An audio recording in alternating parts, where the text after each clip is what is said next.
Hello dear student, good morning. देखो last class अपन ने क्या किया था बालक, थ्री सेल इलेक्ट्रोड के बारे में अपने डिस्कस कर लिया था, उसके बारे में बात की थी, है ना। और मैंने उसकी डेरिवेशन के बारे में डिस्कस कर लिया था और कंप्लीट किया था उसको, बराबर ना।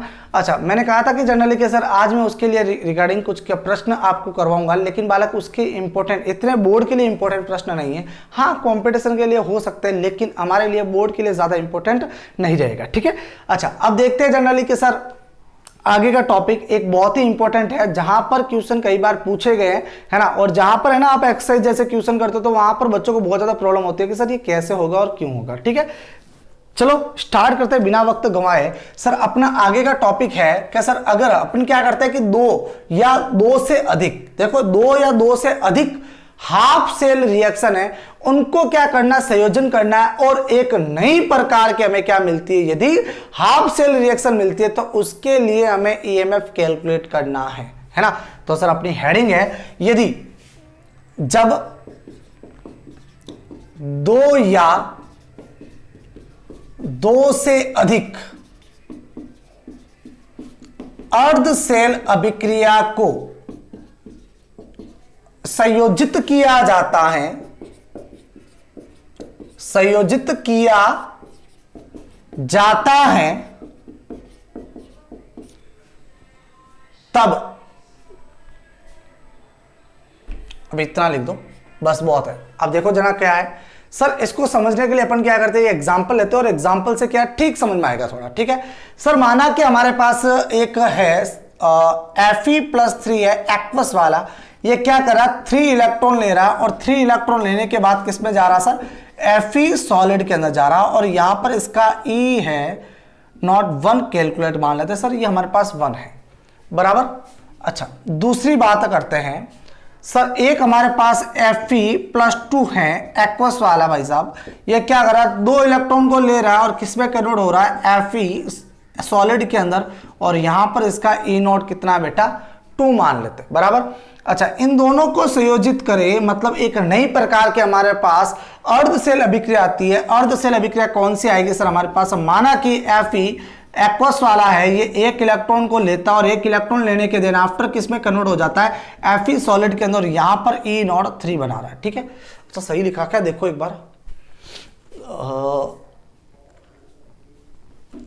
गड़बड़ तो नहीं है, ठीक है। आओ देखो और समझे वाला। सर हमारे पास यहां पर Fe+3 है, तो यहां से अगर मैं कहूं कि सर गड़बड़ क्या, तो सही है भी, चलो देखते हैं। हाँ, अगर कहे कि सर ईएमएफ की कैलकुलेशन करनी है, आपको ईएमएफ निकालना है, मतलब E3 निकालना, तो आप क्या कहोगे, दिस माइनस दिस, है ना, मतलब इसमें से इसको घटा दो तो हमारे पास E3 निकल जाएगा। तो आप लोग क्या करोगे, कई बच्चों के ना ऐसे दिमाग के घोड़े दौड़ेंगे और ये करेंगे सर E0 2 माइनस 1 कर लो, 1 माइनस E0 2, सर ये करेंगे। हाँ जी, जिन जिन बच्चों के दिमाग में ये आया है, बिल्कुल सर जिन जिन के मन में ये आया है वो बिल्कुल बिल्कुल बिल्कुल करेक्ट है क्या, नहीं गलत है, वो बिल्कुल रॉन्ग करेंगे। ये तरीका बिल्कुल गलत है बालक, इसको आप यूज नहीं करोगे। क्यों नहीं करोगे सर, अपने लास्ट क्लास मतलब पीछे की क्लास में हमने ये बात कही थी कि सर हमारे पास ईएमएफ जो है वो एक इंटेंसिव प्रॉपर्टी है ना। पता नहीं हिंदी में क्या बोलते हैं, सघन गुण या विस्तृत गुण, आप लोगों ने पढ़ा है थर्मोडायनेमिक के अंदर ना। तो सर इंटेंसिव प्रॉपर्टी को कभी भी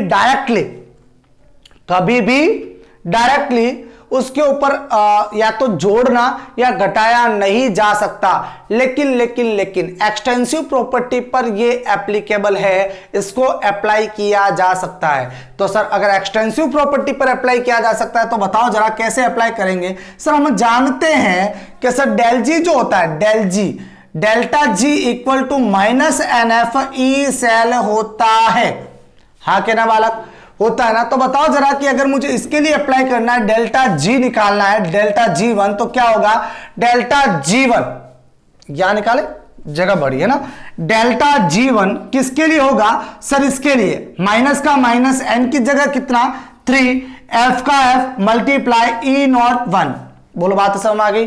है। अच्छा, मैं डेल्टा G2 निकालूंगा तो डेल्टा G2 क्या होगा, माइनस का माइनस। अच्छा, यहां पर कितना 2 मल्टीप्लाई एफ का एक और यहां पर ई नॉट 2। अच्छा, डेल्टा G3 क्या हो जाएगा, delta G3 equal to minus का minus 1 electron exchange 1 electron multiply F का एफ और यहां पर ई नॉट 3 हो गया। सर हम जानते हैं कि अब अपन ये कह सकते हैं कि डेल्टा G3 जो होगा वो किस में होगा, delta G1 minus delta G2 है। अच्छा, अब करो सर सोल्व, यहां पर अब सोल्व करना है तो सोल्व कीजिए। सर हमारे पास डेल्टा G3 कितना है, माइनस का 1 F multiply e not 3 minus ये कितना है, इक्वल टू माइनस का minus 3 F E not 1 minus, अब माइनस माइनस क्या हो गया बेटा, प्लस हो गया। तो माइनस माइनस प्लस तो 2 का 2 और यहां पर अपने पास कितना आ जाएगा, एफ मल्टीप्लाई ई नॉट 2 बराबर। अच्छा, एफ से एफ तो क्या हो गए, सारे के सारे लुल हो गए, तो सर एफ से एफ तो कैंसिल हो गए, बचा क्या हमारे पास minus E not 3 equal to minus E not 1 plus 2 E not 2। Minus को कॉमन लेके आओ, माइनस को हटा दो, तो E not 3 equal to E not 3 E not minus 2 E not. तो सर हमारे पास जो वैल्यू आती है कंप्लीटली कुछ इस प्रकार आती है। तो ध्यान दे, टॉपिक छोटा लेकिन बहुत ही महत्वपूर्ण बात बता दी है कि अगर हमारे पास कुछ इस प्रकार से अरेंज हो और हमें निकालना पड़े तो सर आप डायरेक्टली कभी नहीं करोगे, क्योंकि डायरेक्ट करोगे तो गड़बड़ हो जाएगा। हमेशा ध्यान रखना, EMF एक इंटेंसिव प्रॉपर्टी होती है और इंटेंसिव प्रॉपर्टी को ऐसे फॉलो नहीं किया जा सकता। ठीक है, आप उतारो। ये तो रहा सर आपका कंफ्यूजन, एक मेरा कंफ्यूजन है जो आपको बताना है। ठीक है, उस कंफ्यूजन को बताइएगा कि सर कैसे होगा। ठीक है, फटाफट उतारो, फिर मैं मेरा कंफ्यूजन बताता हूं।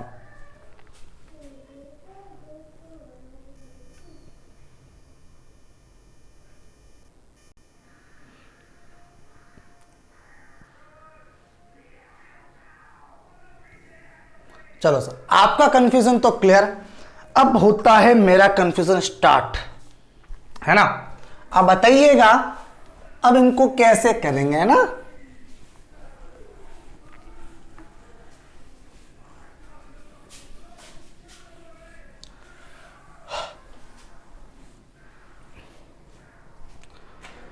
सर अपने पास दो सेल लिखे हुए हैं, एक तो हमारे पास कॉपर एक्वस है +2 में 2 इलेक्ट्रॉन ले रहा है भाई, और किस में जा रहा है, ये कॉपर सॉलिड में जा रहा है। ठीक है, बात नंबर 1। बात नंबर 2, Zn सॉलिड वाला है, 2 इलेक्ट्रॉन निकालना है और क्या बना रहा है, कुछ इस प्रकार रिएक्शन जा रही है, और यहां पर E1 है और यहां पर E2 है। फाइनल रिएक्शन हमारे पास जाएगी, वो क्या रहेगा, ये वाला एक्वस ये, और वैसे रिएक्शन तो कर रखी है, खैर मैं फटाफट लिख लेता हूं, है ना। ठीक है, अब बताइए जरा सर यहां पर E3 है। हाँ, अब देखो कि अगर आप लोगों ने न्यूमेरिकल किए और शायद मैंने करवाया भी होगा, तो अपन ने यहां पर E3 मतलब इनके लिए निकालने के लिए जनरली अपने क्या था, E3 इक्वल टू E क्या, कैथोड माइनस एनोड, मतलब ऊपर वाला माइनस नीचे वाला, ये किया था, है ना। तो क्या सर वहां पर गलत किया या सही किया, अब अपन जाकर कह रहे कि सर डायरेक्ट नहीं कर सकते और वहां पर अपन ने डायरेक्ट किया था, क्या सही है गलत है, ये थोड़ा सा कंफ्यूजन है, बताओ जरा। यस सर, जिन बच्चों सोच रहे हैं वो बिल्कुल सही सोच रहे हैं कि सर यहां पर जो आपने पहले किया था वो बिल्कुल सही है और अब किया वो भी सही है। यहां पर हमने एक अर्ध सेल अभिक्रिया के लिए बात की और वहां पर हमने एक क्या किए, एक पूर्ण सेल अभिक्रिया के लिए कह रहे हैं, है ना। तो सर पूर्ण सेल अभिक्रिया दे रखा हो तो आपको इसी को फॉलो करना है। ध्यान दे, अगर पूर्ण सेल अभिक्रिया दे रखी हो तो इसी को आप लेके चलोगे, अगर अर्ध सेल अभिक्रिया ले रखी हो तो सर आप ऐसे कभी नहीं करोगे, है ना। अब कुछ बच्चों के जहन में ये कि प्रश्न आ रखा होगा, सर हम कैसे पहचाने कि अर्ध सेल अभिक्रिया, तो भाई कुछ नहीं करना उसमें, बहुत ही साधारण सा सिंपल सी बात है और फंडा है कि सर यहां पर अपन को क्या देखना है कि अगर एक इलेक्ट्रॉन ऐड रहते हो तो वो हमारे पास क्या, एक अर्ध सेल अभिक्रिया। लेकिन क्या इसमें बताओ इलेक्ट्रॉन है क्या, नहीं ना, यहां से तो इलेक्ट्रॉन से इलेक्ट्रॉन कैंसिल हो गए, हमारे पास एक पूर्ण सेल अभिक्रिया और इसको अपन कर सकते हैं, इसमें कोई दो राय वाली बात नहीं है। लेकिन एक अर्ध सेल अभिक्रिया के लिए आप कभी भी डायरेक्टली यूज मत करना, ठीक है बालक। चलिए अब इसको समझने के लिए आप एक क्या करते हैं, एक सिंपल सा छोटा सा बढ़िया सा नन्ना सा एक प्रश्न करते हैं, है ना। बहुत बढ़िया प्रश्न है बालक। क्या है, लिखा था भाई, छोटा मोटा प्रश्न है ना, ताकि आपके और क्लियर हो जाए ये। सर प्रश्न है हमारे पास के BrO3 माइनस है, इसका वोल्टेज है 0.54 वोल्ट। ये किस में कन्वर्ट हो रहा है, BrO माइनस में, और आगे जो वोल्टेज जाएगा 0.54 वोल्ट, और ये जा रहा हाफ BR2 में, इज गिव्स टू 1.07 वोल्ट, और ये जा रहा किस पे, BR माइनस में। और हमें जो फाइंड करना है सर, यहां से इसमें और इसमें डायरेक्ट जाने का E फाइंड करना है, ठीक है। अच्छा अब देखो ये तो बहुत आसान वाली बात हो गई भाई, है ना, बहुत इजी है मुन्ना, ज्यादा प्रश्न है ना, ज्यादा दिक्कत वाली बात नहीं। अब क्या करो, आप इसमें से इसमें चेंज करके देखो पहले। सर दिस माइनस दिस ये करेंगे तो अपने पास बोलो क्या होगा सर, BrO3 माइनस है, गिव्स टू किस में जा रहा है, BrO माइनस में जा रहा है। अच्छा अब बताओ इसके ऊपर चार्ज कितना जनरेट, सर यहां पर देखो ये माइनस का 2 ये 3 मल्टीप्लाई माइनस का 6 उधर जाएगा तो प्लस का 6 में से कौन भिड़ रहा है, माइनस का 1, तो टोटली इसके ऊपर ऑक्सीकरण अंक कितना आ गया बेटा, 5 आ गया, और इसके ऊपर कितना आएगा 1, मतलब कितने इलेक्ट्रॉन का एक्सचेंज हो रहा, बोलो जरा, 4 इलेक्ट्रॉन का। अरे होगा ना बेटा, अरे 4 इलेक्ट्रॉन लेगा, है ना, तभी तो 1 में जाएगा। माइनस करके देखो सर, 4 इलेक्ट्रॉन का एक्सचेंज हो रहा, और यहां पर जो E की वैल्यू है हमारे पास कितनी है, 0.54 वोल्ट है। बोलो बात पहले पड़ गई, आप 1 लगा लो, चलो ये 1 लगा लिया। दूसरी बात, अगर मैं यहां पर G लिखना चाहूं तो बोलो जरा G1 कितना लिखूंगा, G1 इक्वल टू माइनस का 4, है ना, मल्टीप्लाई F का 1 मल्टीप्लाई E1 की वैल्यू हमारे पास कितनी आ रखी है, यहां पर ये है 0.54 वोल्ट। बोलो बात पहले पड़ गई, डायरेक्ट लिख रहा हूं ताकि वहां पर अपने कैलकुलेशन में प्रॉब्लम ना हो, ठीक है। दूसरी बात, एक है हमारे पास BrO माइनस, ये किस में जा रहा है बालक, हाफ BR2 के अंदर कन्वर्ट हो रहा है, मतलब सर ये +1 से 0 की तरफ जा रहा है, डेट इज यहां पर कितना इलेक्ट्रॉन ले रहा है, ये 1 इलेक्ट्रॉन ले रहा है, बराबर ना। अच्छा 1 इलेक्ट्रॉन ले रहा है तो बताओ जरा यहां पर इसका E2 कितना है, क्वेश्चन में लिखा हुआ है 0.54 वोल्ट है, तो बताओ डेल्टा G2 कितना निकलेगा, डेल्टा G2 इक्वल टू कितना इलेक्ट्रॉन ले रहा है, 1 इलेक्ट्रॉन ले रहा है, और 1 इलेक्ट्रॉन लेगा तो होगा क्या सर, 1 इलेक्ट्रॉन माइनस का 1 मल्टीप्लाई F का F मल्टीप्लाई 0.54 वोल्ट, ठीक है। तीसरी हमारे पास जो चलने वाला है कौन है भाई, half BR2 gives to BR minus, 0 से -1 की तरफ कितना इलेक्ट्रॉन, 1 इलेक्ट्रॉन, तो बताओ क्या आएगा, delta G3 equal to minus का 1 F और 1.07 वोल्ट, ठीक है। तो यहां पर भी आप E3 की वैल्यू हमारे पास कितनी, 1.07 वोल्ट है, ठीक है बालक। अच्छा अब करना क्या है सर, आपको इसमें से इसमें देखना डायरेक्टली, तो इसमें से इसमें देखो डायरेक्टली क्या जाएगा, BrO3 माइनस किस में जा रहा है, BR माइनस में। अच्छा कितना चार्ज, प्लस का 5, यहां पर कितना, माइनस का 1, तो प्लस का 5 माइनस का 1, तो टोटल कितना 6, तो यहां पर कितने इलेक्ट्रॉन लेगा बालक, 6 इलेक्ट्रॉन लेगा, बराबर। और यहां पर हमें क्या क्या कैलकुलेट करना है, E कैलकुलेट करना है, तो सर E कैलकुलेट करना तो आप 4 लगा लो, E4 कैलकुलेट करना, तो बताओ डेल्टा G क्या रहेगा, delta G equal to -6 multiply F का F मल्टीप्लाई E4। अच्छा अब लगा लो आप लोग, क्या आएगा, delta G4 equal to delta G1 minus delta G2 minus delta G3। आपको सिर्फ माइनस करना, ध्यान रख लेना इस चीज का, ठीक है। अच्छा करो सर, अब माइनस का 6 multiply F multiply E4 equal to कितना जाएगा, माइनस का 4 multiply F multiply 0.54 volt, minus minus plus 1 multiply F multiply 0.45 plus 1 का 1 मल्टीप्लाई F मल्टीप्लाई 1.07, ठीक है। F से F तो सारे क्या हो गए भाई साहब, कैंसिल हो गए, बचा क्या 6E, ये इतना -4 मल्टीप्लाई 0.54 प्लस 0.54 मल्टीप्लाई हो गया कंप्लीट, प्लस 1.07, माइनस को कॉमन ले जाओ, माइनस माइनस कैंसल, E ये इतना और कितना जाने वाला है भाई 4 मल्टीप्लाई 0.0 पॉइंट है ना 54 है सिर्फ 0.54 प्लस माइनस, अब है ना माइनस कॉमन ले लिया, माइनस 0.45 माइनस 1.07 ये आया सर हमारे पास, है ना। और अब अपन फाइनली बात करें E4 की वैल्यू, E4 इक्वल टू कितना जनाना, 4 चौक 16,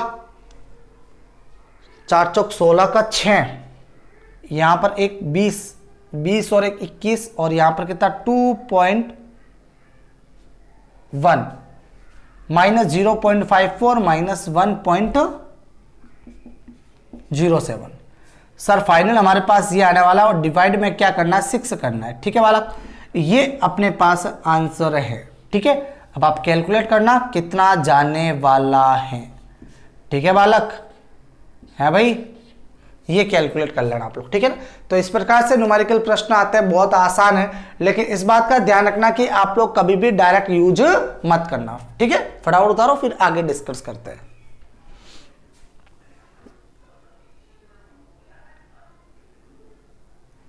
हो गया, हाँ भाई,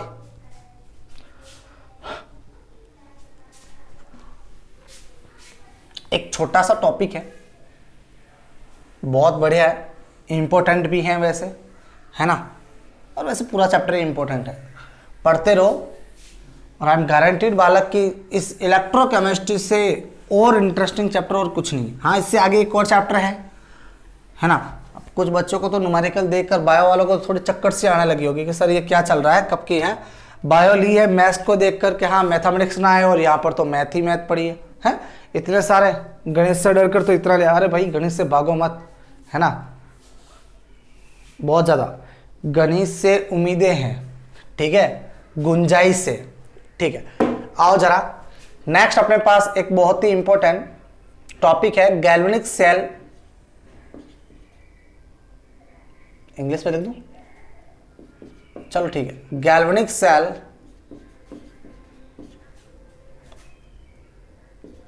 पर, गैल्वेनिक सेल पर ऊष्मागतिकी, ऊष्मागतिकी।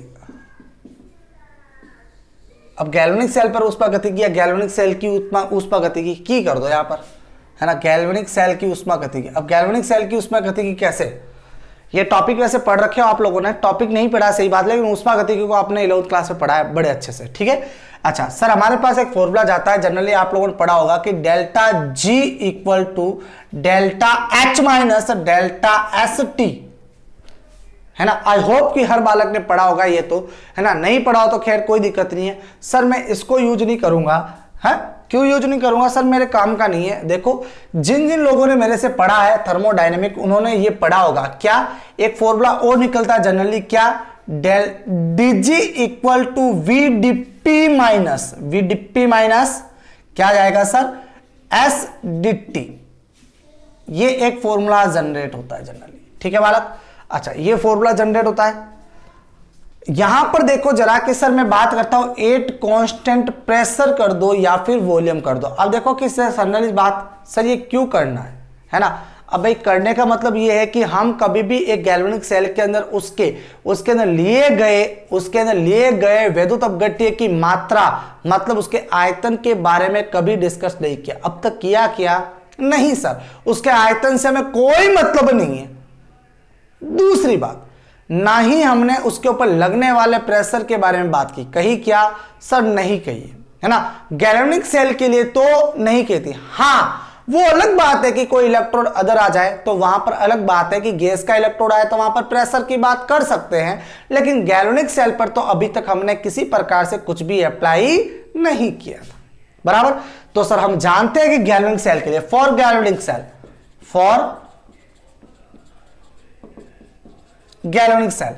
VDP जो रहेगा वो कितना जाएगा, 0। तो बताओ DG इक्वल टू कितना आएगा, माइनस SDT होगा। एसिडिटी है भाई, एसिडिटी बोलो, एसिडिटी अलग हो जाएगा, है ना, एसिडिटी, है ना। चलो अब देखिए जरा, सर हमारे पास मानते हैं कि सर A से B में कन्वर्ट हो रहा है, यहां पर A जो है हमारे पास अभिकारक और B हमारे पास क्या उत्पाद है। अच्छा ए अभिकारक है, बी उत्पाद, तो ए से बी की तरफ जा रहा है। इसका मतलब ये रहा सर कि यहां पर अगर मैं इनके लिए जी निकालना चाहूं, मतलब गिव्स फ्री एनर्जी निकालना चाहूं, तो क्या लिखूंगा? जी। और हम कभी भी एक पर्टिकुलर जी के बारे में बात नहीं करते। अब नहीं करने का रीजन सर, ध्यान रखना कि कभी भी, विशेष तौर से ध्यान रखना, कभी भी हाँ, गिव्स फ्री एनर्जी नहीं बात की जाती, वहां पर बात की जाती है क्या? गिव्स फ्री एनर्जी में, गिव्स मुक्त ऊर्जा में परिवर्तन या फिर अंतर, है ना? तो सर अंतर कितना आ रहा? तो दिस माइनस दिस, तो मतलब हम जो बात करते हैं जनरली वो क्या करते हैं? डेल्टा जी को लेकर करते हो। तो मैं यहां पर क्या बात कहूंगा कि सर यहां पर जो जी रहेगा उसको अपन कन्वर्ट करेंगे किसके अंदर? सर उसको कन्वर्ट करेंगे डेल्टा आर जी। डेल्टा आर मतलब रिएक्शन के लिए बात हो रही है, एक अभिक्रिया के लिए बात हो रही है, बराबर। और सर यहां पर एंट्रोपी को भी किस में लिख लेंगे? एंट्रोपी को भी लिखेंगे डेल्टा आर जी में। बोलो बात समझ आ गई? अच्छा, इतना पहले पड़ गई तो सर इसको अब क्या करो, कुछ इस प्रकार लिख दो। तो अपने पास क्या रहेगा? Del D delta G R equal to minus का माइनस, और यहां पर क्या लिख दे सर? यहां पर लिख लेंगे अपन क्या? Delta R S D T, बराबर।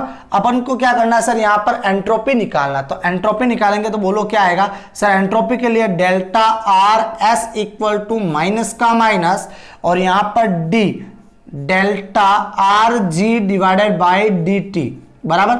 मैंने माइनस को और dt को इधर भेज दिया, तो अपने पास क्या निकल गया है सर? एक एंट्रोपी निकल गई। ध्यान देना, S का मतलब होता है एंट्रोपी। क्या मतलब होता है? एंट्रोपी। ठीक है ना बालक? अच्छा, अब आगे डिस्कस करते हैं जनरली।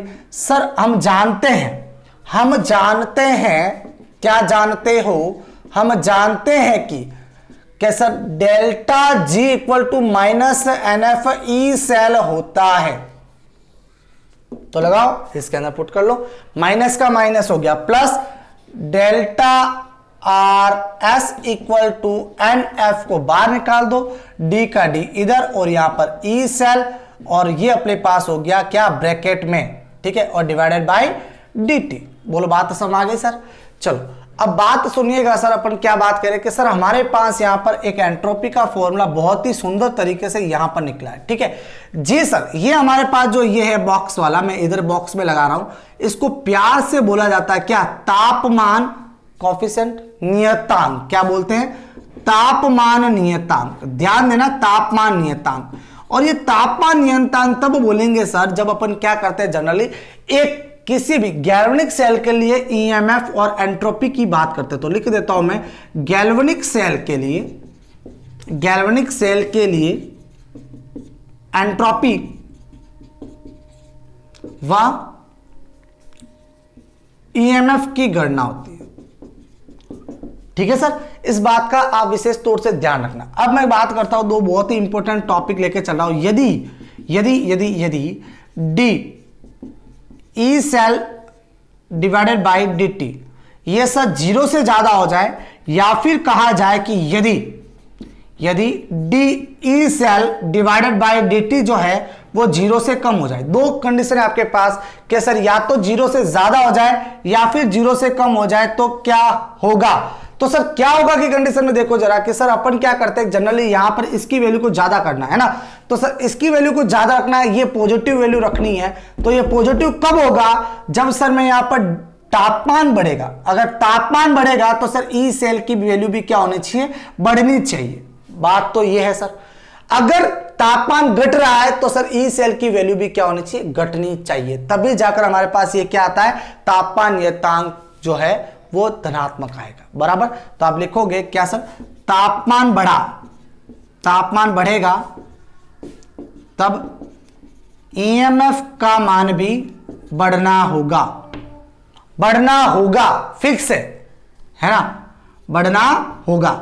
या वाइस वर्सा, तापमान घटेगा तब ईएमएफ का मान भी घटना होगा। लेकिन अगर यहां पर इसकी वैल्यू ऋणात्मक है, किसकी? तापमान नियतांक की, तब कंडीशन क्या चलेगी कि सर तापमान बढ़ रहा है और ये सेल जो है ईएमएफ जो है वो क्या हो रहा है? घट रहा है। या वाइस वर्सा, तापमान घट रहा है और ईएमएफ वो क्या बढ़ रहा है, तब वहां पर जाकर वैल्यू क्या हो जाएगी? ऋणात्मक हो जाएगी। तो अपन कह सकते हैं कि सर तापमान बढ़ रहा है, तब ईएमएफ जो होगा वो क्या करेगा, घटेगा।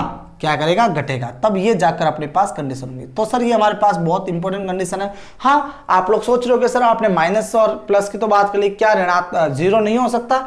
जी सर, जीरो हो सकता है ना, जीरो होगा, बिल्कुल होगा, वो इक्विलिब्रियम की कंडीशन पर होगा। ठीक है बालक, तो देखो आज अपने बहुत ही इंपॉर्टेंट टॉपिक के बारे में डिस्कस कर लिया है। मैं इसके बेस पे न्यूमेरिकल क्वेश्चन नहीं करवाऊंगा, लेकिन न्यूमेरिकल आने का जो पर्पज रहेगा वो क्या क्या पूछ सकता है सर, या तो अपने पास एंट्रोपी पूछेगा, एंट्रोपी का फॉर्मूला हमारे पास ये रहा, या फिर सर हमारे पास क्या पूछेगा, एंथैल्पी पूछेगा। तो del G equal to del S minus S D T होता है। तो देखो यहां पर जनरली हमारे पास क्या है, ये सर एंथैल्पी है, ये फिर क्या हमारे पास एंथैल्पी का फॉर्मूला है। बोलो बात पहले पड़ गई।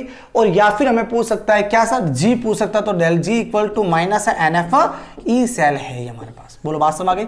तो सर ये पता है तो सर ये तो अपन आसानी से निकाल लेंगे। ठीक है बेटा, तो न्यूमेरिकल प्रश्न कुछ इस प्रकार आते हैं। और आज जाकर अपना इलेक्ट्रोकेमिस्ट्री का एक बहुत ही इंपॉर्टेंट टॉपिक खत्म हो चुका है, और साथ में मैंने वन पार्ट पूरा कर लिया है। अब नट्स इक्वेशन के बारे में अपन किसी प्रकार डिस्कस नहीं करेंगे और फर्दर आगे बढ़ेंगे। एक पार्ट अपना पूरा का पूरा कंप्लीट हो गया, इसमें अब कुछ भी नहीं बचा है। ठीक है बालक, है ना। तो इलेक्ट्रोकेमिस्ट्री के बारे में मैंने पूरी एफिशिएंसी लगाई है बेटा कि आप लोग हर टॉपिक समझ में आए और डिटेल में बताया। अगर एनसीईआरटी में एक लाइन लिखा हुआ है तो मैंने उसको डिटेल बताया है ना। एक पॉइंट लिखा हो तो उसको डिटेल बताया, कि मेरे हिसाब से इतना डिटेल में आपको बुक में भी नहीं मिलेगा, लेकिन मैंने आपको बहुत अच्छे से डिस्कस किया है। ठीक है, आई होप कि आपको बिल्कुल अच्छे से समझ में आया होगा।